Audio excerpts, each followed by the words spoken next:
Quais indicadores físicos e funcionais são usados para liberar o atleta para treinar coletivamente? Hoje a gente utiliza da plataforma de força, né, da Vald. Então é uma plataforma que você consegue fazer tanto os saltos com contra e sem contramovimento, quanto mensurar as métricas de força máxima do atleta. Então todo o processo de construção, tanto de carga quanto de demandas específicas da modalidade, eles são balizados, a evolução do atleta é balizada por esses critérios. Então a gente tem o basal do atleta, pré-lesão, né? Então o atleta, quando ele chega ao clube, ele já realiza uma avaliação. E a cada 3 meses a gente atualiza essa avaliação para ver como é que está sendo o processo evolutivo dele. O atleta ele se lesionou. A partir do momento que ele lesiona, a gente tem a última avaliação dele como nossa referência.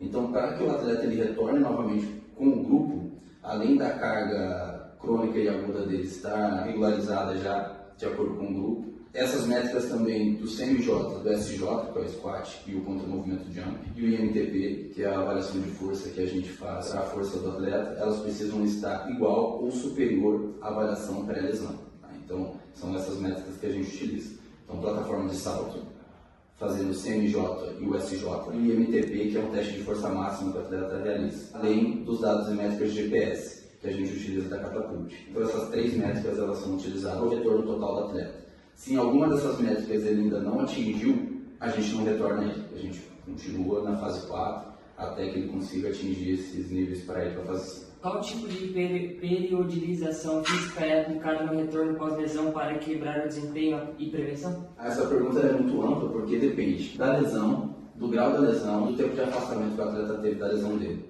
Então, a tomada de decisão em relação à forma que a gente vai fazer a periodização do atleta, ela varia de acordo com esses aspectos que eu citei anteriormente. Mas quando a gente fala de periodização dos atletas, e o atleta está um tempo afastado, a gente coloca pelo menos 5 sessões de treinamento de força para o atleta. Tá? Então a gente faz tanto força horizontal quanto vertical em sessões separadas. Então a gente não faz as duas dentro da mesma sessão. E dentro do campo, a gente segue uma lógica, que são das fases. Né? Quando a gente chega na fase 3, que o atleta ele está comigo, no caso do preparador atlético, a gente tem um cuidado em fazer a progressão de carga, mas não somente a de carga. Também a gente coloca em grau de dificuldade as ações que ele vai executar em campo.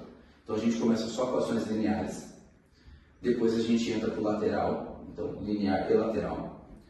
Depois a gente entra para o multidirecional. Tá? O multidirecional a gente vai aumentando a angulação de acordo com o processo evolutivo do jogador. Então a gente já não começa com 180 direto. A gente vai para primeiro 45, depois a gente vai para 90, depois a gente vai para 180, tá? Só para a gente mensurar as angulações. Então essa é a priorização que a gente faz. Qual é a lesão mais frequente e por quê? A lesão mais frequente hoje dentro da modalidade esportiva é de isquiotibiais, né? Região posterior de coxa. A gente tem outras lesões também que são predominantes dentro da modalidade esportiva do futebol, em específico. Os isquiotibiais são as que mais cometem lesões de baixo, médio e graus mais altos, que deixa o atleta por mais tempo afastado. E como vocês estruturam o processo de transição do atleta do departamento médico para o campo?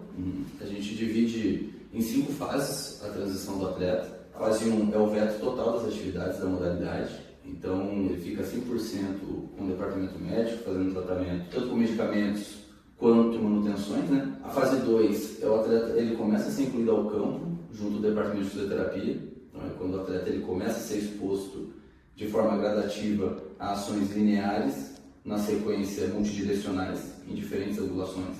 A fase 3 é quando você inicia com o preparador atlético, então o preparador físico, né? Que é onde ele vai começar realmente a aquisição de carga dele. A fase 4 é a integração ao grupo, então ele começa a fazer alguns trabalhos, algumas atividades com o grupo, seja aquecimento, com contato ou sem contato, dependendo da lesão, e do tempo de afastamento. E por último a fase 5, que é quando o atleta ele é 100% integrado ao grupo, podendo ou não jogar na fase 5, tá? Com uma minutagem reduzida ou não jogar ainda. Então somente quando o atleta ele chega pelo menos a 90% das métricas da carga do que ele fazia pré-lesão é que a gente volta com ele novamente para jogos, enfim, sem restrição nenhuma. Então são essas 5 fases. É claro que cada lesão e cada tempo de afastamento ele muda. Cada tempo dentro de cada fase também ele se altera de acordo com a lesão e com a gravidade, mas esse é um processo comum para todos, passar por todas as fases. Aí a forma que isso acontece e o tempo de cada fase, ele é muito relativo a cada lesão.